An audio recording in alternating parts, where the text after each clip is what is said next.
This is the Business Storytelling Show with Christoph Trapp. Name a top 20 storytelling podcast and a top 5% podcast globally. Christoph chats with thought leaders and experts to share tips and tricks that can help you tell your company's stories better to drive business results. Available wherever you listen to podcasts, live streamed on major social media channels, and part of the DB&A television network.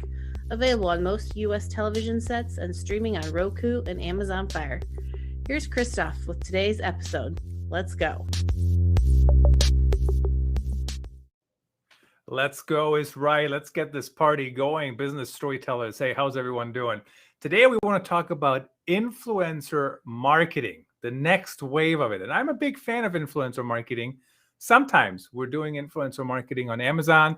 I got this wonderful t-shirt or polo as part of my influencer marketing program. Rush Order Tea sent that to me for free. Now for free, however, doesn't allow me to buy lunch for the kids, right? So we all have to make money at some point as well, but it did get me a polo.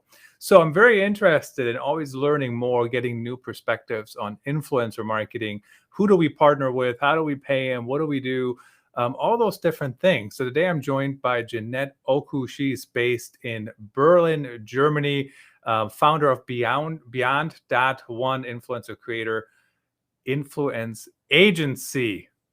I said that correctly. Let's get her out of the green room. I'm sure she's enjoying all the treats in there, but let's find out what we need to be aware of as we're moving forward in our influencer marketing. Janet, thanks for joining us today. Appreciate it. Yeah, hi, thank you. I know that was a mouthful with the name of the agency. I think we can just say Beyond Influence. That's it. Beyond Influence, period. That sounds good Exactly. to me. Rebranding right here, quick and dirty decision. So tell me about, why are you focusing on influencer marketing, and why is that your cup of tea? Yeah, I think that the influencer space isn't as new as we think it is. It's actually been around for quite some time, even the last century. There was the Santa Claus doing some work for Coca-Cola as an animated version. There was all kinds of Aunt Jemima, for example. So influence is not a new thing.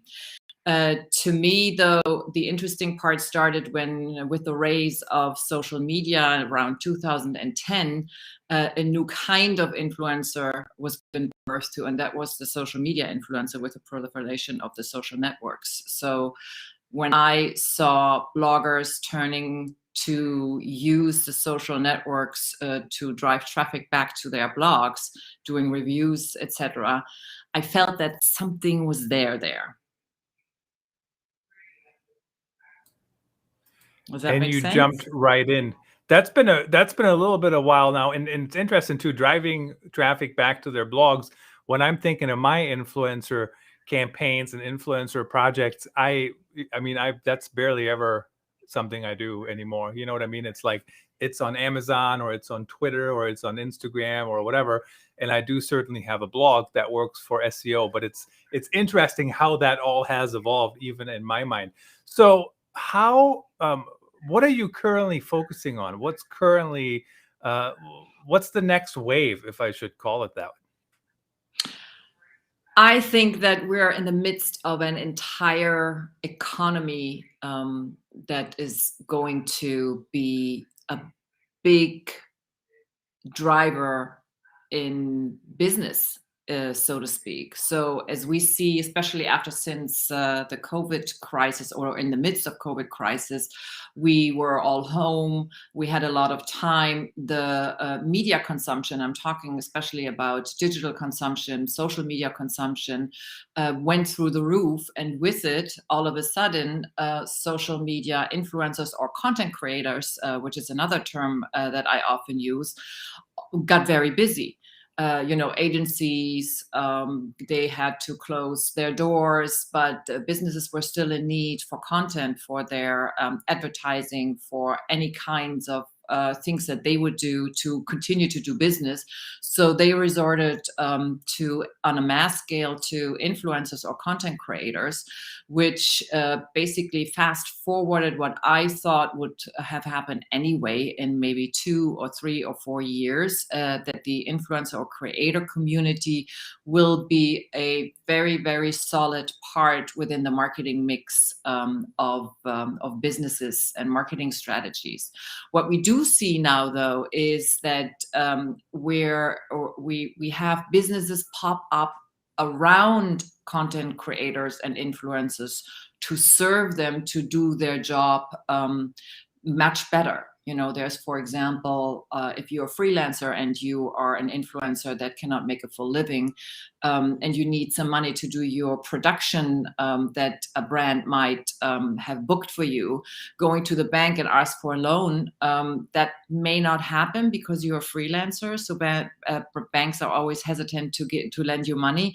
But there are now services that give you the money or loan you the money, or credit cards that can upfront the expenses, specially tailored to the creator economy or to the influencer economy. A term for that is the so-called passion economy, because people start to do what they love and what they're passionate about. In addition to those kinds of things, there's also tax tools that they can use that is specially tailored to them. There are project management tools, etc. So this is all part of a new, as I call them, content creator economy that we see rising right now, serving brands and basically being able to support these people and their families.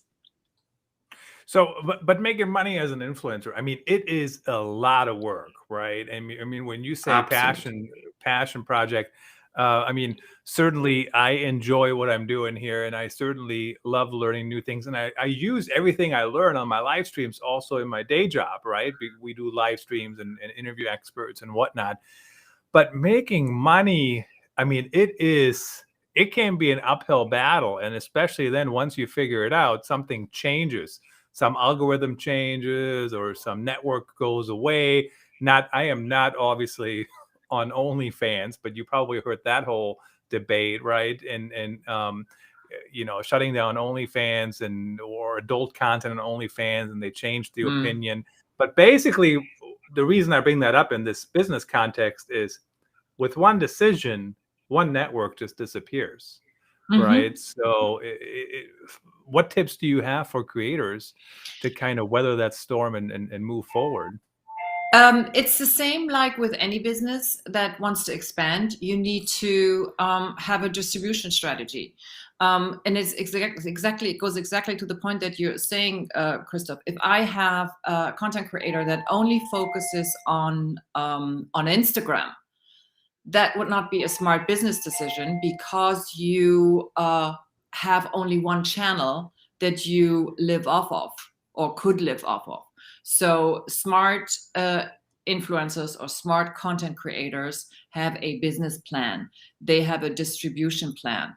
They have, and that's why I'm mentioning that website or that blog. That is an old thing as we think.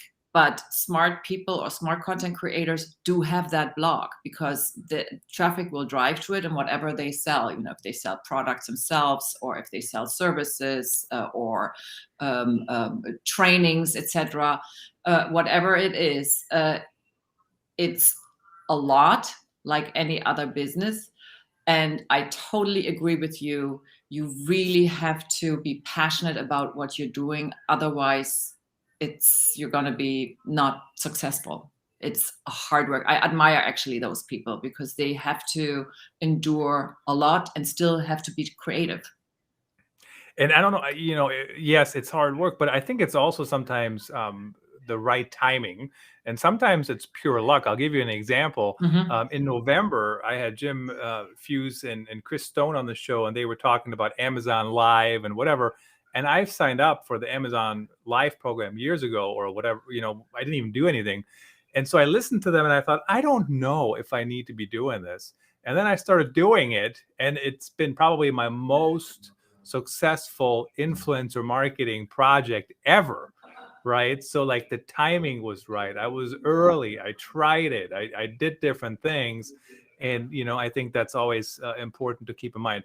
I'm so happy you mentioned multiple channels. Personally, it drives me crazy when people say I'm an Instagram, whatever. I'm a YouTuber, and we're on YouTube right now, but I'm not a YouTuber, but that doesn't mean we're not going to play there. We're on Facebook, we're on LinkedIn, we're on Twitch, on TV. So how do influencers figure out that mix though? How do they figure out how to be everywhere they should be? And I didn't say everywhere, but everywhere they should be. Absolutely. I totally agree with you. And I'm likening it to any other business when they have their marketing mix, right? You have a budget, because that's another thing. If you think that you can claim to fame on any of those channels and think that you don't have to use some money and put some paid media behind what you're doing, you're absolutely wrong.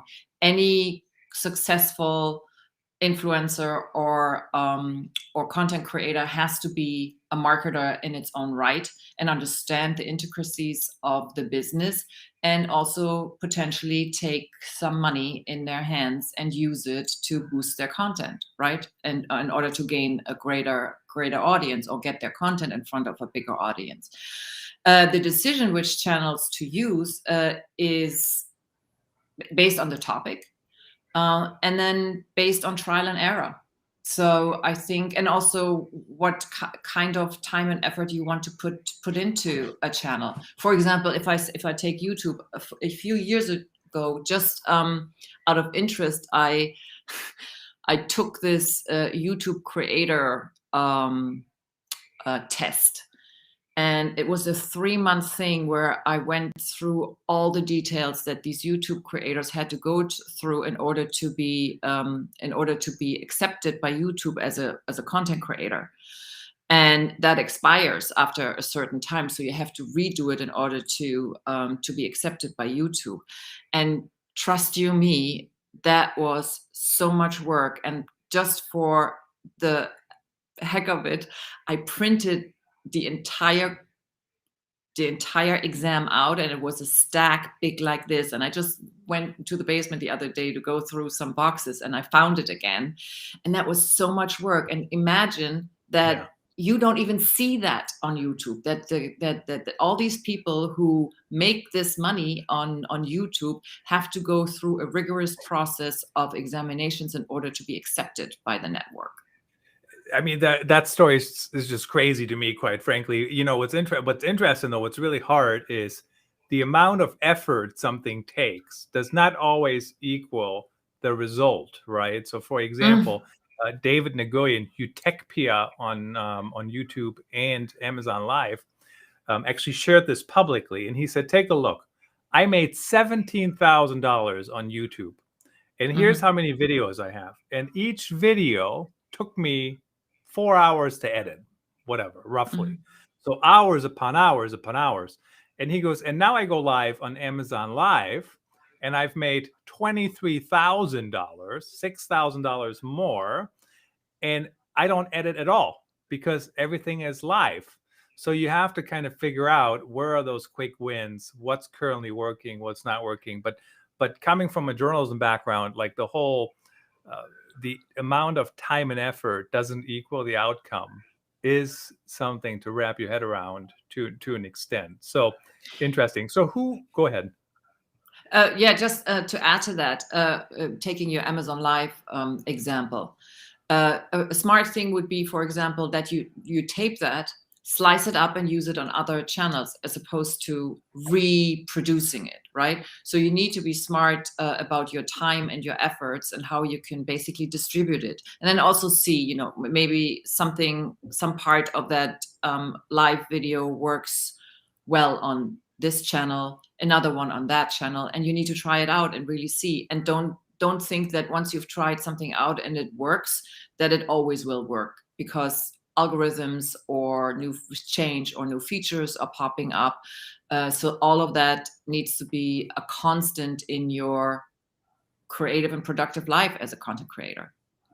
It's very true. And the other thing as well, what you can do is you can just live stream your Amazon Live to other channels as well to see how it works. Now, sometimes it might not work. So for example, this is a very structured show, right? We got 27 minutes. Here's what we're going to talk about and we're done. On Amazon Live, what I found is you just kind of hang out, right? You're hanging out with people.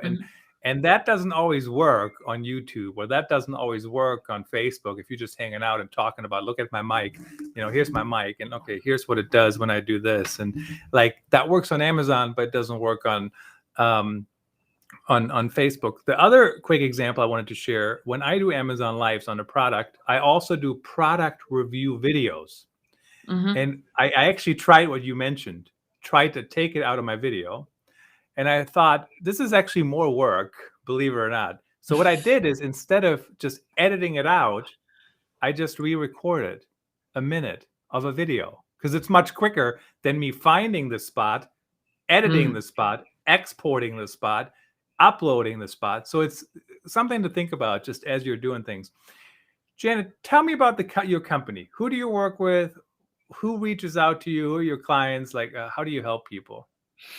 So I'm in Berlin right now, as you know, but my work spans the entire global, because I used to live in the United States, in LA and in New York. And I worked there with some big companies, big brands, most of the time in the premium and luxury segment. I've worked with Mercedes-Benz. I've worked with Jaguar Land Rover, Kia.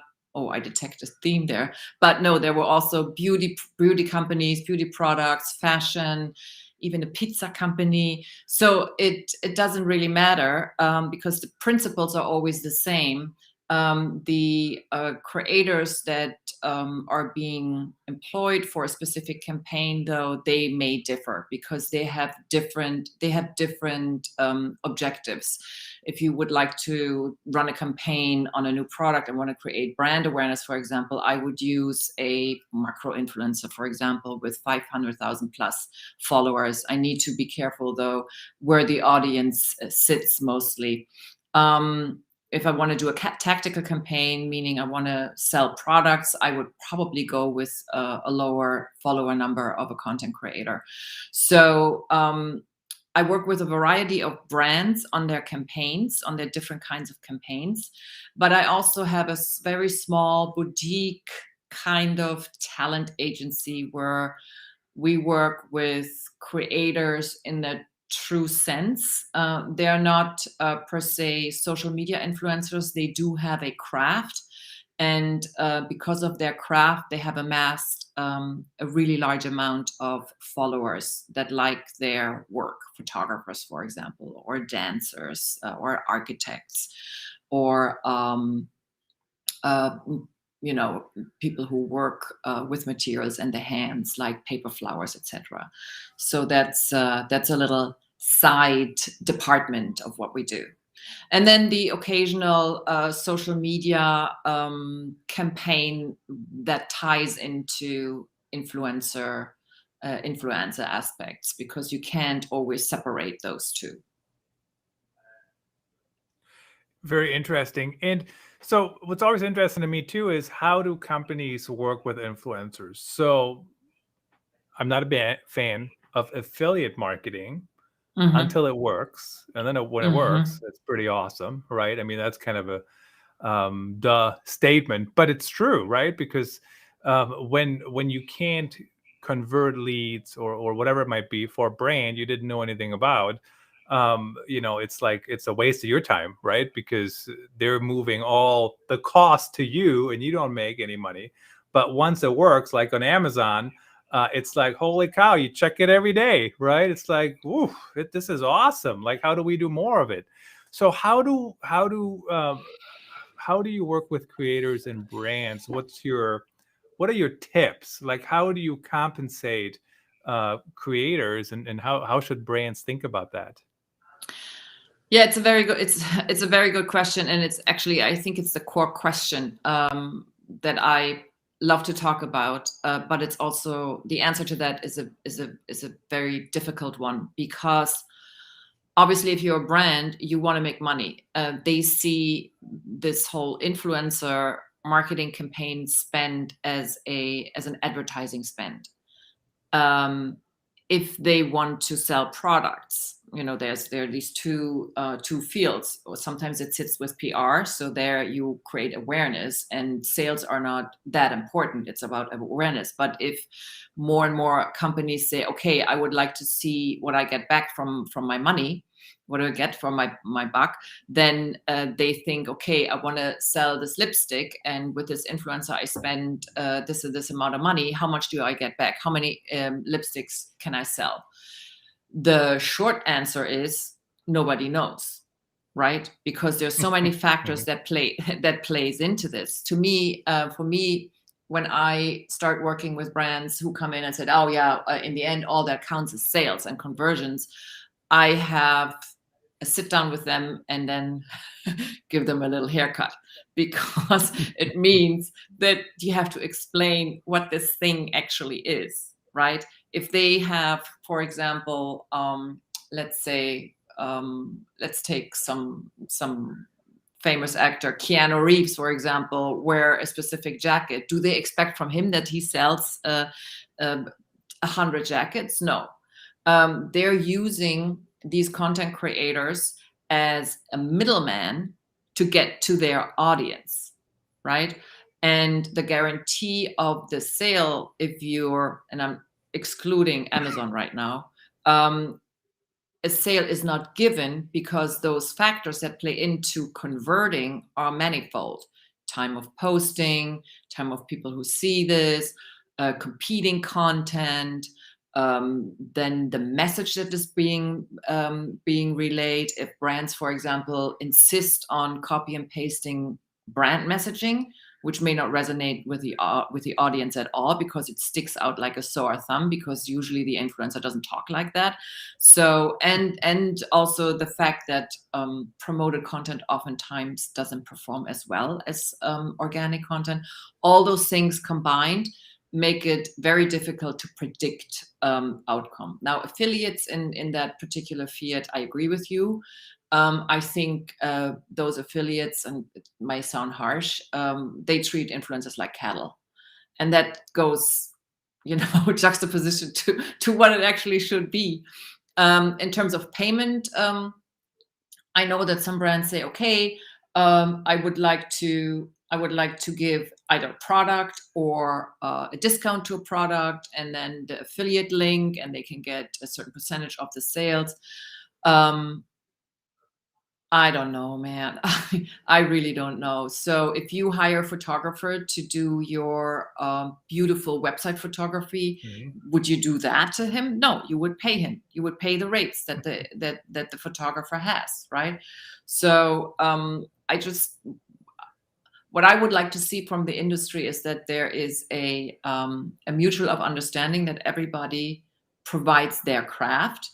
There's work that goes into it, and work cost by the hour or by the day or by the project, etc. And that should be taken seriously. Yeah, and that is kind of how I think about it too.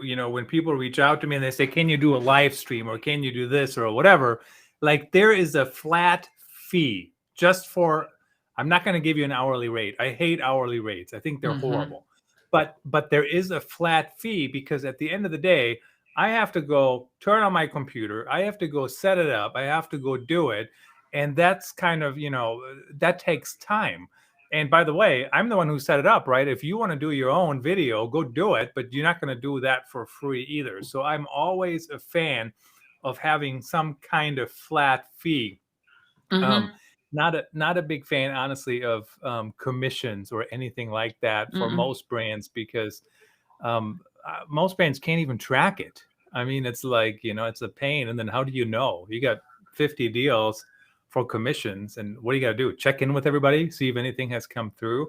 That's very time consuming as well. All right. So moving forward, what do brands need to be aware of to really stand out with their influencer strategy? Maybe in the last couple minutes here, you can tell us your thoughts on that. Yeah, first and foremost of all, have a strategy. Mm-hmm. That's the main thing. Take some time to really study what it actually is, and if you're not confident, that you know what you're doing, get help. There are companies like mine that really do know how to do this. Also, managing the entire thing, it's a lot of work. I think that brands really need to take a step back and pay a fair price for what they are asking for, because there's a person on the other end. And what's really, really important is that with any campaign, working with people, it's a people business. Everybody should go apart in the end and be happy about everything. Anything else will leave a bitter taste in the mouth. And the other thing is maybe that you just wait. Influencer marketing is going to stay, and it's only going to get bigger and bigger. So you better read up on it. You better know as a brand what to do, and as a creator, make sure if you want to participate, start building your audience, start participating, start sharing good content. That's the only way to make it work. Most of your stuff can't be promotional from my perspective. Janet, where can people find you? I know we have you tagged on LinkedIn and whatnot, but remind people where they can connect with you. So my name is on every network is the same. It's Jeanette Okwu, first and last name. So there's a brand consistency there. So Twitter is professional, LinkedIn is professional, website is beyondinfluence.one. So not a .com, but a .one. And Instagram as well, but it's more, I'm sharing pictures of my family and my cat. So that's that's more a private one. We want to move over to Beyond Influence on Instagram, because that's the professional one. Yeah. Sounds great. Thank you for joining us. Thanks for sharing all your insights. Appreciate it. You're welcome.